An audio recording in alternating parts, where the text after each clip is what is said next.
তো আজকের ভিডিওতে দেখবো কিভাবে এআই এর মাধ্যমে আমরা লোগো তৈরি করতে পারি। তো এর জন্য ক্রোম ব্রাউজারে গিয়ে আইডিওগ্রাম এআই লিখে এখানে সার্চ করবো। এখানে দেখতে পাচ্ছেন আইডিওগ্রাম এআই লিখে সার্চ করলাম। তারপর এখান থেকে এটা ওয়েবসাইটটা ওপেন করবেন। সবার প্রথমে যে ওয়েবসাইটটা আসবে তারপরে এখান থেকে দেখতে পাচ্ছেন কিছুক্ষণ এখানে লোডিং করবে ইন্টারফেসটাতে। তারপরে এখান থেকে আপনাদের সামনে এরকম একটা ইন্টারফেস চলে আসবে, এখানে দেখতে পাচ্ছেন।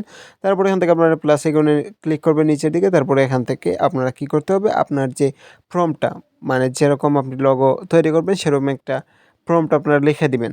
এখানে দেখতে পাচ্ছেন আমি একটা প্রম্পট লিখে দিচ্ছি। আপনারা আপনাদের পছন্দ মতো যেরকমভাবে লোগো তৈরি করতে চান, যে কোনো জিনিসের জন্য তৈরি করতে চান সেটা এখানে লিখে দিবেন। তারপরে এখান থেকে ব্র্যান্ডের নামটাও লিখে দিবেন একটা ব্র্যাকেটের ভিতরে, তাহলে কিন্তু ভালো হবে। ব্র্যান্ডের নামটা সে যে এআইটা রয়েছে সেটা কিন্তু ভালোভাবে বুঝতে পারবে। তো এখানে আমি দেখতে পাচ্ছেন আমার যে চ্যানেলের নামটা রয়েছে সেটা একটা ব্র্যাকেটের ভিতরে বা যে কোনো একটা কমার ভিতরে আমি দিয়ে দিচ্ছি। তারপরে এখান থেকে ক্লিক করবেন, এখানে ওকেতে ক্লিক করবেন বা এখানে দেখতে পাবেন একটা কাউন্টডাউন করবে। তারপরে এখান থেকে চলে আসবে। এখানে দেখতে পাচ্ছেন 4টা কিন্তু আসবে। তো এখানে একটু উল্টাপাল্টা হতে পারে নামে, তো আপনারা এগুলো ঠিক করে নেবেন অথবা আবার ডিসমিসে ক্লিক করে আবার নতুনভাবে তৈরি করবেন।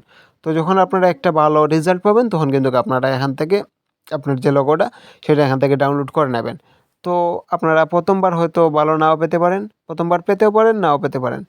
তো কয়েকবার করার পরে আপনারা একটা ভালো সুন্দর দেখে রেজাল্ট পেতে পারেন। তো এখানে যেটা আপনারা ডাউনলোড করবেন সেটার উপর ক্লিক করবেন, অথবা নিচের দিকে গেলে একটা লোগোর উপর ক্লিক করে নিচের দিকে গেলে আপনি আগে যদি কোনো লোগো তৈরি করে থাকেন সেগুলো এখানে পেয়ে যাবেন। এই যে দেখতে পাচ্ছেন আমি আগে যে লোগোগুলো তৈরি করেছি সেগুলো এখানে পেয়েছি।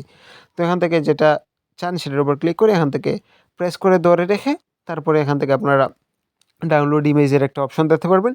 এই ডাউনলোড ইমেজ যে অপশনটা রয়েছে সেটাতে ক্লিক করবেন। তারপরে এখান থেকে কিন্তু আপনার যে লোগোটা রয়েছে সেটা আশা করি ডাউনলোড হয়ে যাবে।